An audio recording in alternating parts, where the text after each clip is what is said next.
on Peter's fields in Manchester in the year 1819.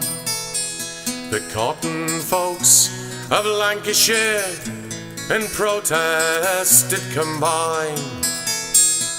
Corn laws brought in crippling tax.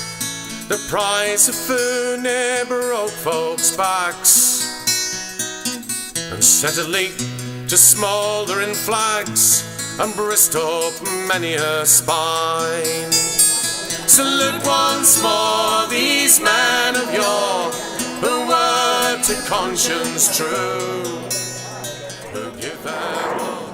Ladies and gentlemen, welcome to the third meeting of the Manchester Relief Committee. As you know, it is our duty to distribute money to the poor who were injured at St Petersfield, 16th of August, 1819. What's it worth then, eh? A sabre wound to the head. Yes. Like broken ribs. Every protest has its price. Members, as you will recall, we have previously recorded 160 people who suffered sabre wounds bad enough to stop them from working. 300 people were beaten or trampled on by horses. 104 women were injured by sabres, bayonets and truncheons. 2 of the injured have since regrettably gone insane. And 1 woman has cut her throat because of the stroke. Can we have some quiet from the public, please? What are you going to do? First case. Daniel Pritchard, Ancoats, Manchester, sir. I'm a weaver, with 5 brothers and sisters to support. I should be getting married next month. Anyway, the cavalry had the influence from the start. You could tell that the horses were trampling over everyone. One of the hussars was slashing at my arm with a sabre. Look at me, sir. Doctors had to amputate my arm and I'm crippled for life. All I wanted to do was hear everyone speak. I mean, it's not such a crime, eh? Eh? £4 relief. Next case.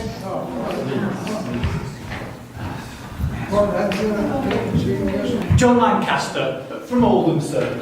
I was cut on the head with a sabre. The soldier just kept slicing and cutting into me. On his by rights, I should be dead. What do you know what saved my life, sir? No. A cheese sandwich. I didn't have any pockets, so I kept me dinner in my hat. I was that lucky compared to some coke. But I had a right rotten headache for a week.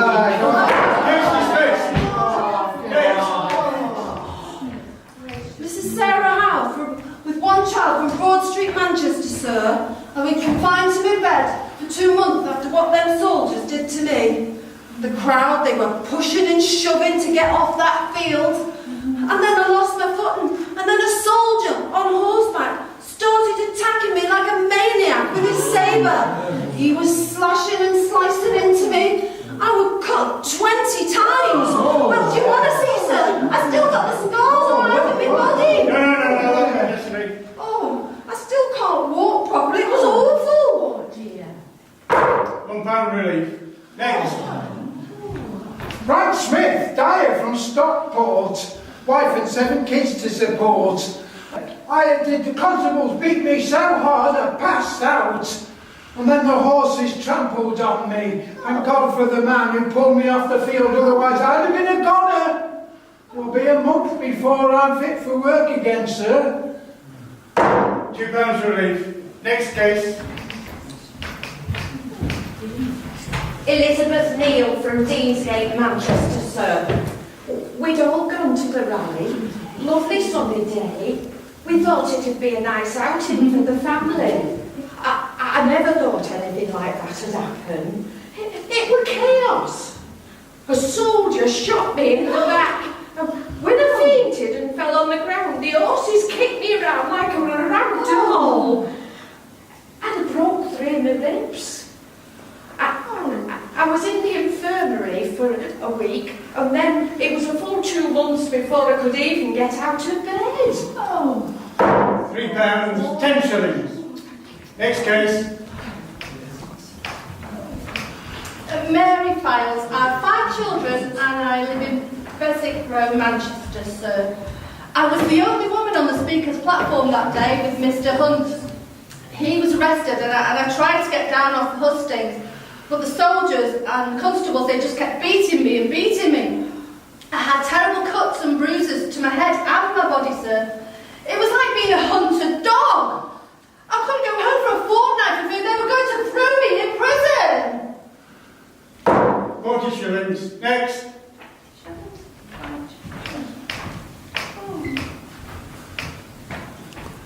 Mr. Hayes, Rawlinson Buildings, Oxford Road, Manchester. My wife's dead, sir, because of the rally. She was 3 months pregnant with our 7th child. The soldiers didn't care if they trampled on. She was kicked to the ground and stamped on by an horse. The toenails were ripped out and the flesh was stripped from her foot. She never recovered from the shock. She had fits almost every day. She went into labour early, just before Christmas, and died, giving birth to our son. £5 relief. The meeting is closed.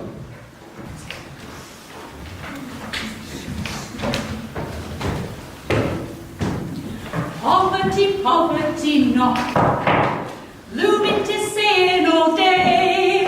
Poverty, poverty not, gaffers too skinny to pay. Poverty, poverty not, keeping one eye on the clock. I know I can gobble when I hear me shuffle go. Poverty, poverty not, up every morning at 5. It's a wonder that we're still alive. Tired and yawning in the cold morning, it's back to that dreary old drive. Sometimes a shuttle flies out and gives some poor woman a clout. There she lies bleeding, but nobody's heeding who's going to carry her out. Poverty, poverty not, the lumet is saying all day. Poverty, poverty not, the gaffer's too skinny to pay. Poverty, poverty knock, keeping one eye on the clock. I know I can gobble when I hear me shuffle go. Poverty, poverty knock.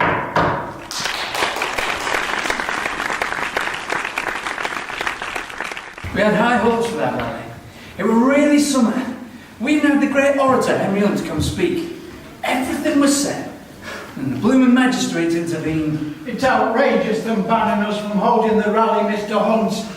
Our undoing was calling for an MP for Manchester. That's what put the wind up the magistrates, organising a mock election. As if that was going to provoke mass treason. But to declare it illegal. Can we do that, Dr. Healy? I'm afraid so, Daniel. It's done, so there's an end to it. So what do we do now? All that planning. This was going to be the biggest political rally ever in England. Honestly, I'm boiling. I could claw with them. Wipe the smug smiles off their bastard faces. The French had the right idea, didn't they, Daniel? What, get rid of the ruling bastards completely? That's dangerous talk. Well, why not? You know very well why not. People are starving because they can't afford to put food on their table. There's thousands in Manchester without work. What's going to become of the weavers like Daniel here? Thrown on the scrap heap. And the government turning a complete blind eye to it. Yeah, well, the tops had noticed they didn't give a damn. I remember what happened to Marie Antoinette.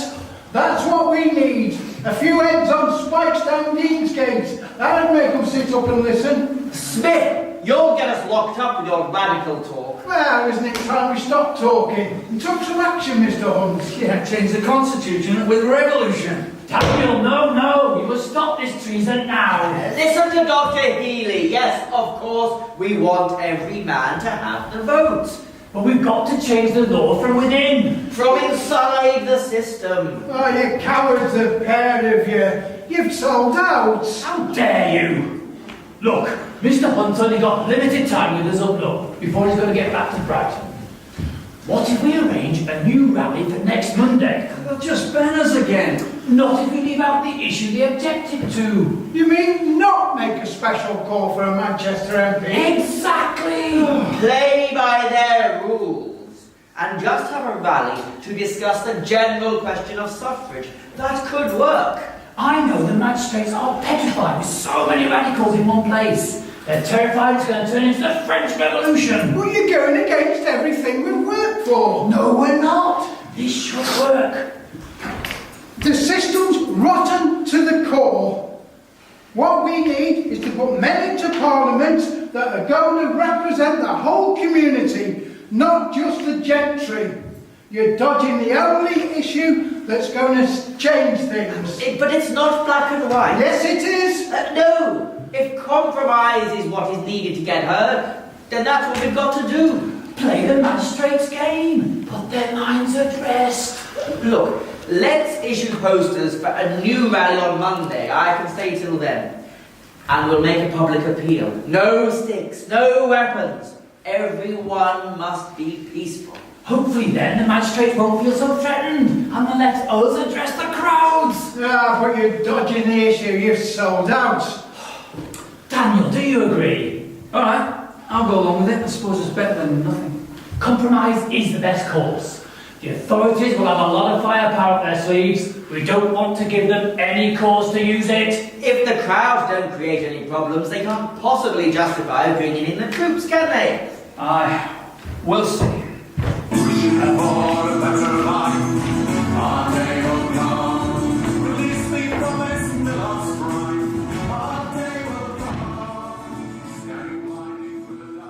People were nervous, and some of my neighbours from Ancoats didn't help the cause, or themselves. They just couldn't stop baiting the local gentry.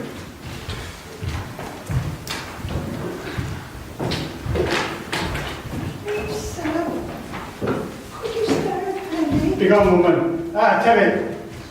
How much have you collected this week? I'm sorry, sir. I'm doing my best, but it's one excuse after another. Yeah, collect rent, not excuses, Terry. Not this week, sir. We've had this conversation on several occasions. I'm terribly sorry, but I've run out of patience with you. You have 2 weeks, otherwise you're out. Okay? Where are we going to live? Is it Mr. Tebbit? Good afternoon, Mr. Tebbit. Well, lovely to see you. How are you keeping? Sorry, can't quite hear you. John, stop What are you doing, Baron? Let me pass.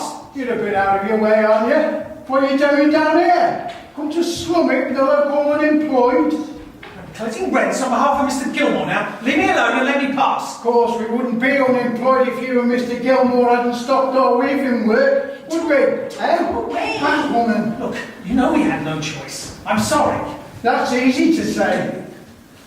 Look, you just couldn't compete with the factory power looms. It was nothing personal. Nothing personal. It's personal when you get thrown out of your home because you can't afford the rent. It's personal when you can't put bread on the table. My Lizzie had to go down to the emergency kitchen. One bowl of gruel. That's what we've got to last us the week. Well, not your fault, is it? Look, I'm sorry. There was nothing I could do. Ah, there never is there? Look, honestly, it wasn't my decision. It's a nice coat you're wearing. It'll keep me warm in the winter. Tom, come away, please. You let me go or I'll call the law. Oh, feel free to call away. Can't hear anybody coming, can you? You know very well they won't come down here in case it turns unpleasant. I've got a few nasty neighbours, you know. You threatened me. Oh, threatening, now that's a harsh word. I prefer negotiating. I demand you let me go. I bet it's a bit warm in here. Why don't you take this coat off? Dude, Don't be tired. get off me. Here. Oh. You don't put that on. I'll have you arrested. I'll get you for this, Baron. Yeah? Oh, let me try it up. Hey, look it, hey, proper gentleman, aren't we? Oh, no, let's go.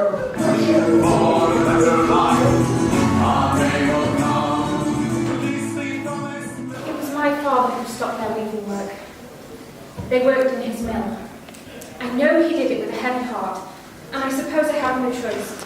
But I just feel so guilty. I don't want all these people suffering because of what my family did. Loyalty to class or conscience.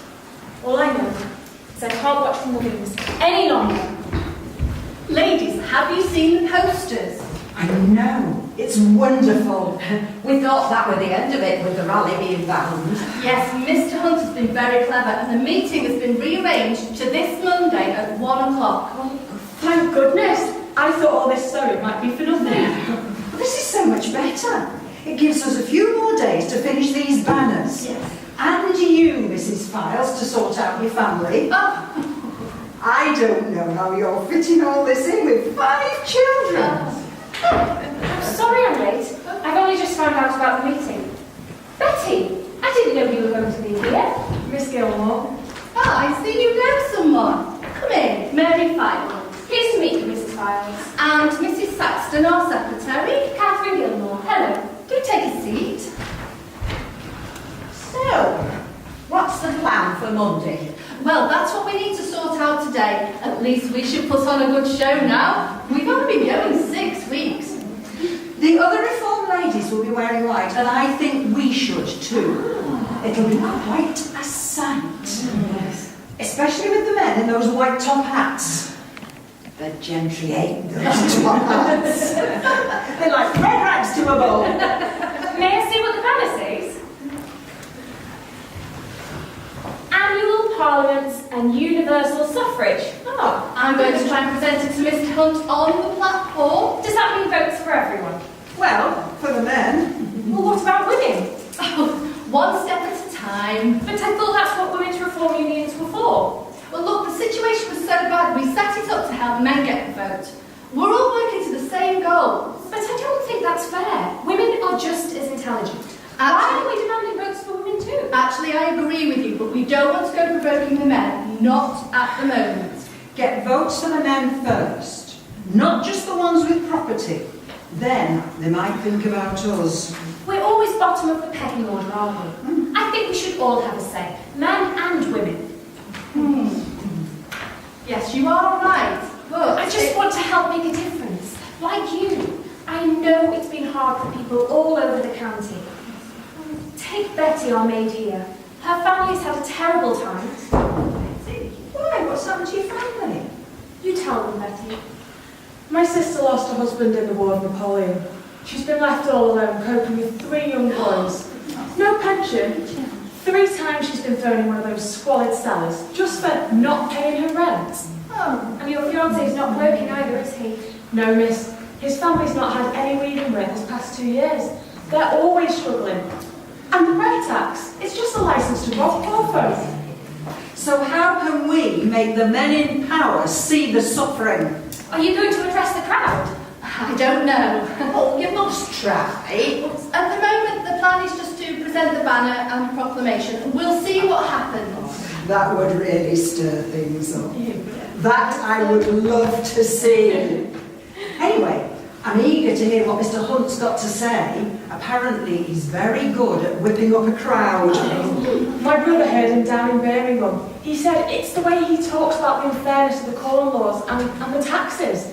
He makes this impassioned plea about giving the vote to all men. Joseph said that he'd have followed him to the ends of the earth. My husband thinks the same. He is planning on being on the platform with him. I just hope that Monday's going to make a difference. So do I. Right, so are we all agreed? Meet at 11, white dresses, and process to the field with our wonderful banners. Yes, we'll be there. It's going to be a marvellous day. Let's just hope it helps to change things.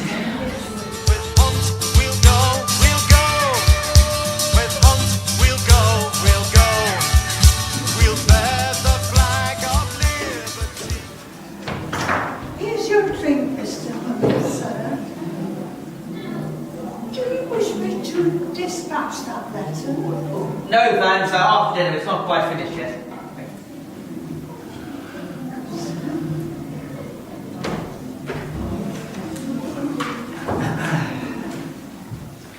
My darling, I'm sorry I shall be delayed a few days. Our first attempt to hold a rally at St. Peter's Fields was frustratingly banned by the Manchester magistrates. They're like frightened rabbits, scurrying around, getting agitated at the least provocation. As always, we have had to compromise, and it's now rearranged for Monday. There's a great deal of opposition, but I'm determined we shall have our day.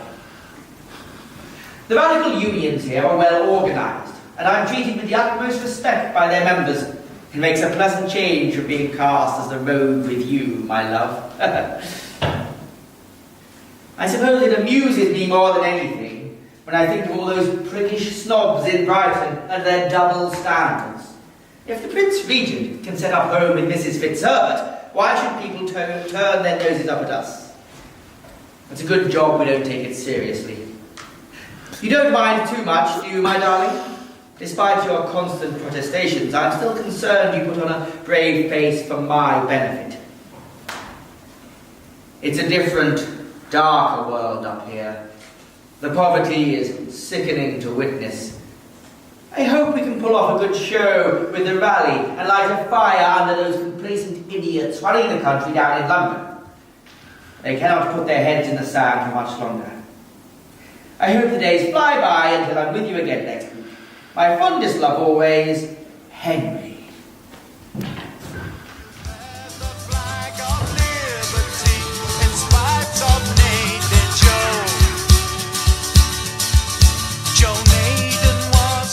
I'm afraid bear baiting was rife on both sides of the political divide. And I hate to admit it, but my brother Charles was one of the worst offenders.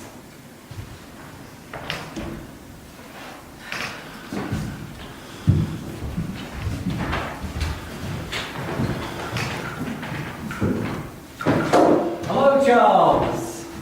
Thought I'd find you here. James, good to see you. Let me get you one in. Two more over here. Sunshine's going to be bringing the crowds out tomorrow. What's this then? Been tormenting this time? You're fretting like an old woman now, aren't you? Come on, sit down, James. It's going to be thirsty work tomorrow. Who's riding out with us anyway, do you know? Apparently they've called in the regulars to help out, and the horse artillery and the hussars. And the infantry too? Tom. Yes, but it's all the local yeomanry. They're obviously expecting trouble. Have you seen them? Up on the moors, training with sticks? They're like some sort of army. Surely not. I've sharpened my sabre. And any of those radicals step out of line, they're going to get what for? Charles. I say, James, what do we have here? A new young gentleman, dressed to kill, or should I say, be killed, in his top hat. Hey, what do you mean by wearing that hat? I'm every bit as good as you are, sir, and I'm out to show it to anyone who cares. So, we can have that, can't we, James?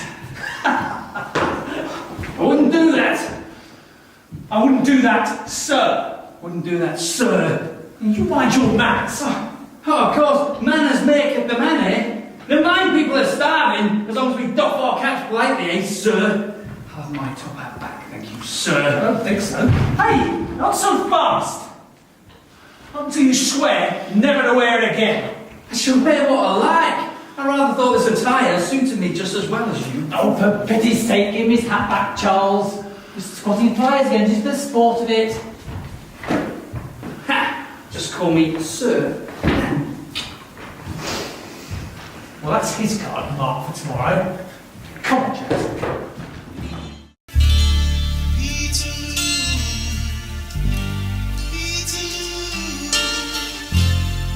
The evening before the Great Rally, there was much talk at dinner.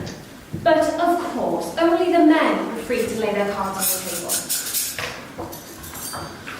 Betty, we've not had a chance to speak since the meeting on Friday. No, miss. I was surprised to see you there. I didn't know you were involved with the Reform Society. Yes, miss, since it started. Are you still thinking of going to the rally tomorrow? Yes. You're not having second thoughts? No, that's my plan. Shh, I can hear Father coming now.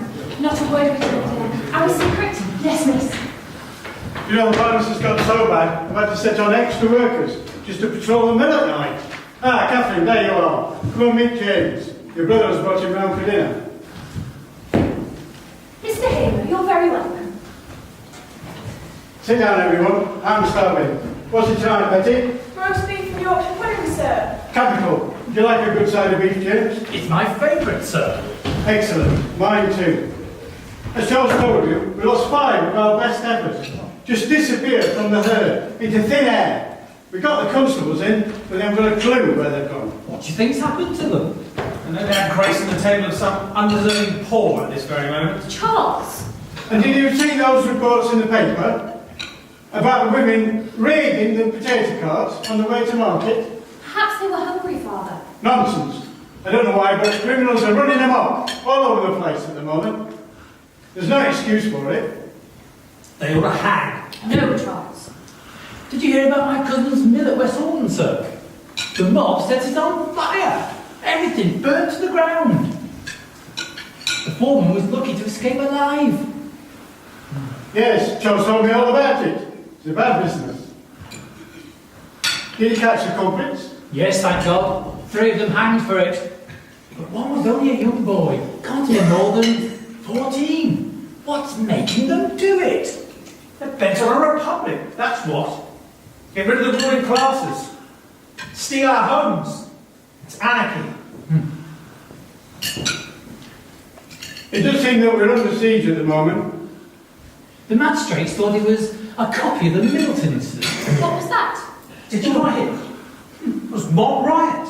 3,000 men. They attacked Burton's mill. The whole place went up in flames. And then the crowd set fire to Mr. Burton's house, while his wife and children were asleep upstairs. Good gracious. Were they all right? Thankfully they all escaped, but only just. That's terrible. But there must be a reason why so many people did that. Discontenting. Harsh economics, I'm afraid. All these new power looms are putting the poor weavers, the little sellers, out of business. Modern ways are throwing out the old. They're trapped in the middle. It's just unfortunate. Ha! They're just scheming criminals, that's all. They want power for themselves. It's like Jacobin France. You turn your back for a minute and they'll slit your throat and get rid of the monarchy. That's ridiculous. Well, let me tell you, they better watch out tomorrow because Charles Gilmore will not be taking prisoners. Charles, don't be such a bully. Have you not seen them? Up on the moors, training with sticks, they're just itching for a fight. I just hope it's not going to turn into a pitched battle. I'm so glad you both volunteered for the yeomanry, and there'll be a big force of regulars there tomorrow too. I fear it'll take more than a few bandy-legged constables to keep control. Have you heard about the women too? Apparently, they're looking to fight alongside the men. I don't think they are. Harlots and drunkards. They are not. I'm just so glad you'll be well out of it, Catherine. I've got a bad feeling about the whole business. Well, I'm meeting with the other magistrates in the morning. I just hope everyone shows some restraint. Where the hell you come from? And where you going to? Do you think that you can tell me just what to do? You say you have a right to march, a right to have your say. Did you hear the conversation? Yes, miss. Are you still intending on going tomorrow? Yes. I plan to meet Daniel on the field, although I'm going to walk in with the women's procession. I've got one of the white banners. Yes, you were making one, weren't you? They're relying on me to go. They're relying on all of us. It's not your battle, miss, you know? Yes, it is. But anyone with a shred of compassion, how can we sit back and see the suffering without wanting to do something? Let's meet in the morning, after breakfast, by the back door, and then we can creep away together without anyone noticing. Yes, miss. Creep away! What on earth are you two plotting? Nothing, Father. Didn't sound like nothing to me. Catherine, tell me you're not planning to go to this rally tomorrow. Sorry, Father. And Betty, I thought better of you. Yes, sir. Right, so what are you up to? I didn't want to tell you because I thought you might try and stop me. And you'd be absolutely right, so come on, out with it. I'm going to march with the Manchester Women's Reform Union tomorrow. You're going to do what? I don't think so. Betty, are you involved in this ridiculous plan too? It's my day off, sir. I didn't think you'd mind. The pair of you want some sense knocking into your foolish heads. It's quite likely there'll be trouble at this rally tomorrow. We're not at dinner, Catherine. We're not listening. I don't care. People are starving. We have a duty to help. We need to do something. And you think going to a rally is going to magically conjure up a solution to feed everyone? Well, of course not. Then why put yourself at risk? It'll make no difference whether you're there or not. I don't care. If everybody stayed at home, then nothing would change, would it? I'm not going to listen to any more of this insanity. You will go to your room now, young lady, and you will remain there for the whole of tomorrow. That is so unfair, Father. I don't care. I'm not having a daughter of mine parading around with a load of radicals as though she's no better than a street woman. But you and Charles are going. I just want to hear Henry Hunt. Don't be ridiculous, Catherine. It's a complete scandal and ought to be permanently gagged and locked up. He and his crony agitators are coming to inside trouble. Plain and simple. No, you're so wrong. They've promised it will be peaceful. It takes one tiny spark to like to touch paper. You've been naive and thoughtless, Catherine. I absolutely forbid you to go to this rally tomorrow. Do I make myself clear? Yes, Father. Now go to your room. And Betty, I thought better of you. You're under no illusion, girl. I will not tolerate revolutionaries in my house. If you go tomorrow, you'll be looking for another job. Yes, sir. Now let's hear no more about it. Think on the past of a time long since gone. A tear starts to form in my eye. The laughter. Can't go on like this, Daniel. Oh, man. I don't know what else I can do. No. We were down to our last farthing in the pot, and I see that's gone now. No doubt your father's drinking it away down the nag's head. Do you want me to go get him? No. What good would it do? He'll only come back here and start a row. He'll have spent it by now anyway.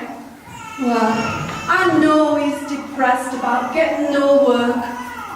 But how am I meant to feed you? Answer me that. Are all you children going to eat fresh air? I've been trying to get a job, honest. What about the Gilmore place? I went there, and the other 10 factories again last week. There's nothing. Skills count for now. You've got 50 people going for the same job. Everybody's desperate. John's taken to stealing, you know. Oh, no, stupid boy. Now, don't you ever go down that route, do you hear me? No, I won't, I promise. But you can see why people go that way. Oh, it's just so unfair. Oh, perhaps tomorrow will make a difference. People have high hopes for this Mr. Hunt, don't they? But I don't suppose a lot of talking is going to put food on the table.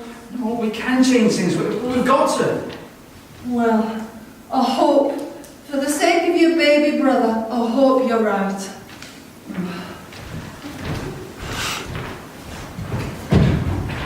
Betsy, where'd you come from? Quick, I can't stay long. Why, what's happened? I need to warn you. Why, what's wrong? I heard the master talking over dinner. He says there's going to be a lot of soldiers at the rally tomorrow. Well, we expected a few extra constables to make sure everyone keeps the peace. You're right, don't fret yourself. He's banned me from going. Who has? The master says he won't put up with revolutionaries in his house. You're hardly going to cut his head off, are you? He said I'll lose my job if I go. It's ridiculous. That's what he said. Well, you can't go then, can you? It's not worth the risk. Of course it's worth the risk. But we're due to be married in 3 months, and you're the only one with wages coming in. You'll get a job soon. What sort of dream world are you living in? There's no weaving work anywhere. So, what future do we face if you're never going to be able to support me? How are we ever going to be able to have a family? I don't know, but that's what we're fighting for, isn't it? Well, I want to fight too. But then we'll both end up on streets. Well, I want to take the risk. I'll meet you on the field where we arranged tomorrow. But I love you. Wait, come back, this is madness. Come lend an ear of pity while I me tale do tell. It happened in Manchester, a place that's not. Isn't it marvellous? The seems to be marching into Manchester from every direction. All the reform societies are sent people. Bolton, Stockport, Wheelsburn. I know, it's incredible, Mrs. Files. Do you know I bumped into a group of Stoke earlier? a long way to come. Everyone's in such high spirits. It's so wonderful to see.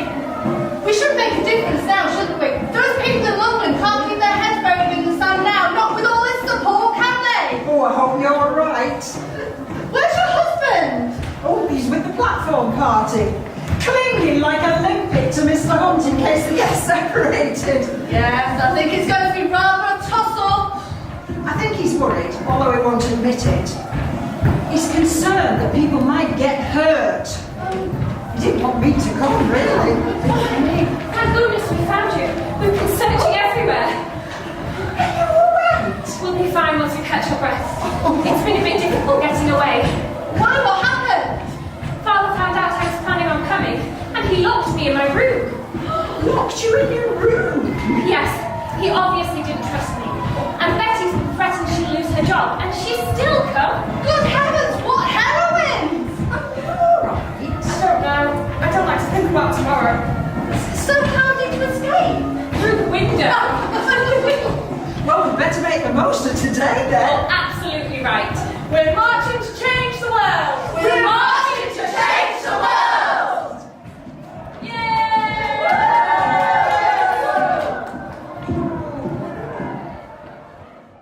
It's a heavy burden being a magistrate in Manchester.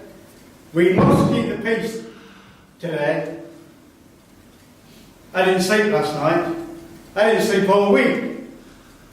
Is this to be the turning point that pushes England down the path to anarchy, to the fall of the monarchy? Not on my watch. I will not go down in history as a man who failed to stop a riot. We worked so hard to get these banners ready for the rally. We desperately wanted to make a good show.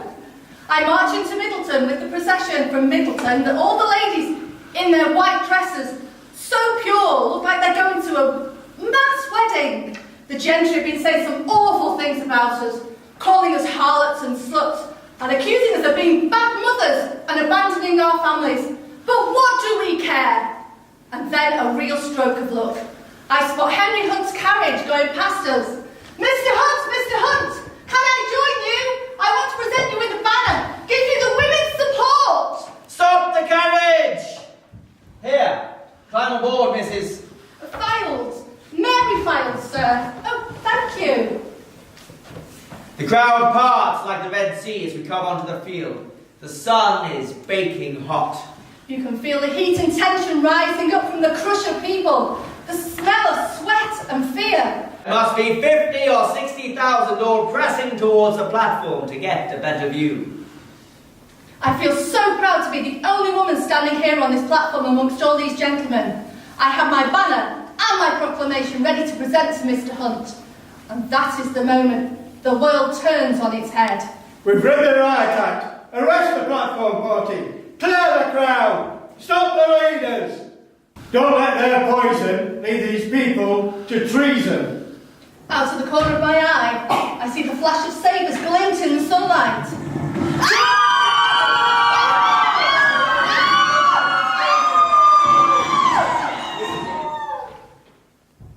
We charge onto the field.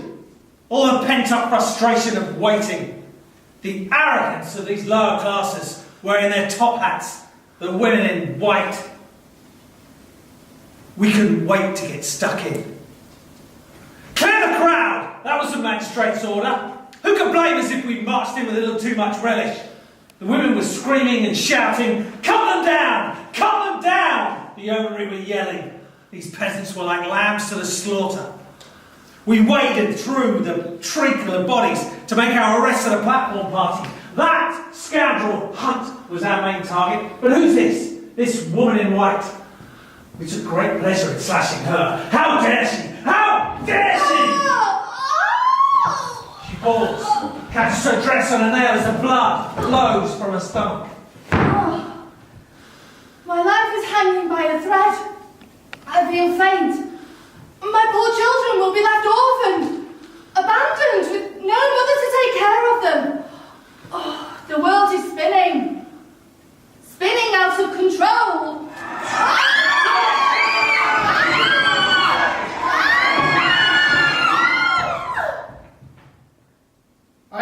determined to defend the Shuttleworth Cap of Liberty.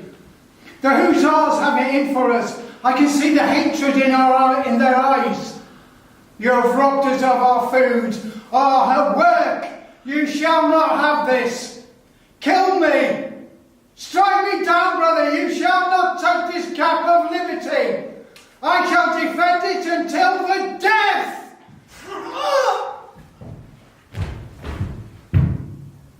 My God, they've killed him.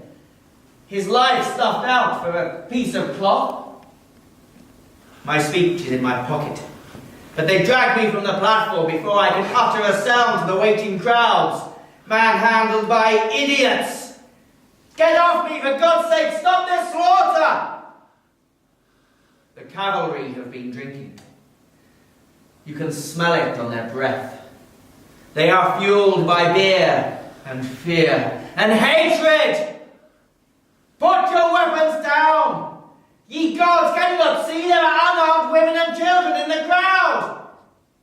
Have you lost your senses? Stop this madness! Leave them alone!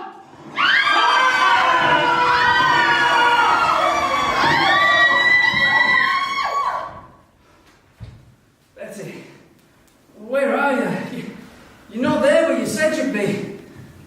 Please, God, just stay safe. Women and children are screaming, staying in the air with terror. The Hussars are closing in from behind them. I'm trapped. I tried to take shelter in the Quaker meeting house. But the Hussars have got us pinned in. The 88 foot have blocked our escape down Mount Street. They stand in firm guard formation, lethal bayonets fixed, pointing provocatively at the desperate pushing people. The Hussars are closing in again. They're like wild beasts, homing in for the kill. I'm pinned against the high wall, like sitting ducks for their savage attacks. I'm shot in the leg. And my arm is slashed to shreds as the Hussars slashing my arm with the sabre. My heart pounds as the blood pumps from my body.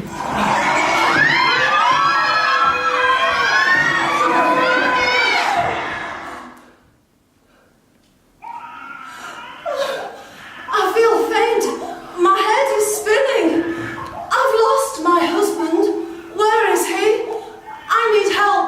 Someone help me.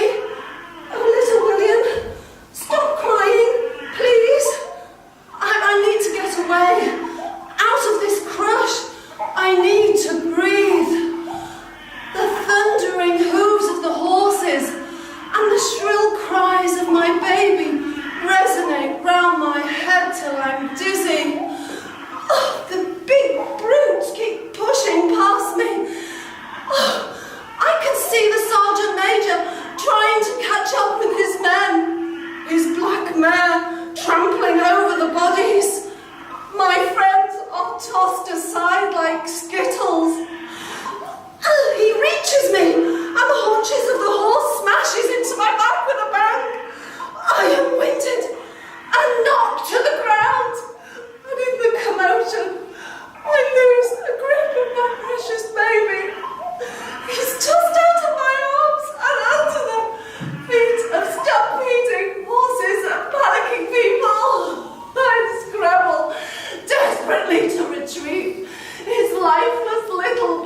do the right thing. No one explained that a constable's duties involve beating our neighbours with truncheons. I want to protect my town, make the streets safe for our wives and children. The king is in danger, law and order is threatened. I am here. I accept the challenge to protect our way of life. But since when has that meant attacking defenceless women, innocent children? I'm sickened to the stomach. I see other special constables, respectable men, shopkeepers, hatters, dyers, pillars of the community, with cruelty chiselled on their faces, and the hands dripping in blood. You yeoman, stop! Stop beating that poor child. Let her go. Have your senses left you completely? Here, get up. Lean on me. I'll look after you. I'll carry you to the infirmary.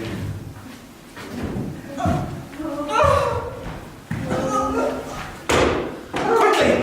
This woman's bleeding to death. I need bandages. Are there any beds? No? I'm sorry, I'll leave you here. Morphine! I need morphine! And still they come. Battered and bruised.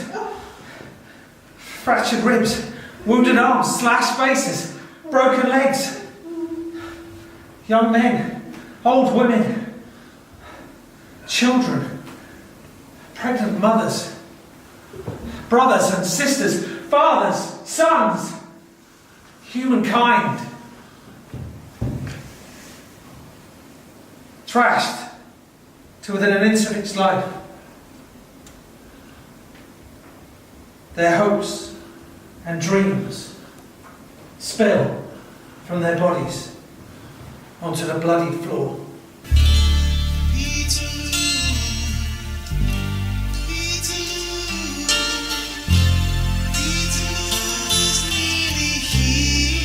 My darling, I'm writing this letter to you from my cell in Ilchester jail. Thank God you didn't come to the trial. It was the right decision to stay away. An unsavoury business from start to finish. The jury was out for several hours. I think one or two of them were sympathetic to old Henry Hunt, but in the end they all came down against him. 2.5 years incarceration for trying to talk about improving the lives of working class people. I think some of the others from the platform party got off lighter, but these are dark days for free speech. Conditions in prison seem to have deteriorated since my last spell 20 years ago. Then it was only 6 weeks. I'm sure 2.5 years are going to feel like an eternity. I'm already going mad with boredom and the filth. I am certain every day will feel like a decade in this insanitary hellhole. I think of you often, sat in your favourite armchair, looking out to sea in sunny Brighton. Your world seems 100 million miles away from mine. Try to stay cheerful. All those awful prigs will feel terribly pleased with themselves and say, I told you he was a bad lot. But keep faith with me. Send me your love, that's all I ask. Have you heard anything from my children? Do they know of the fate that has befallen their father? My wife has disowned me and refuses to have any communication with me at all. Who can blame her, I suppose? Have you heard what they're calling it? The Peterloo Massacre. Apparently the journalist James Rowe came up with that rather clever play on St. Peter's Fields and the Battle of Waterloo. And the name seems to be sticking. And do you remember that pompous man, Donald Reed? He's apparently written an article saying that only in peace-loving England would 11 deaths be designated a massacre. What an idiot. And these are the morons who run the country. What hope do we have? The repercussions have been terrible. I understand a few more people have since died from their wounds, and some 600 poor souls are injured. Really, it feels like all I have done is led an army of lemmings to a thick wall and watched them bash their brains out, just for amusement. I wonder how many more bloodied walls we will have to bang against before we change the law.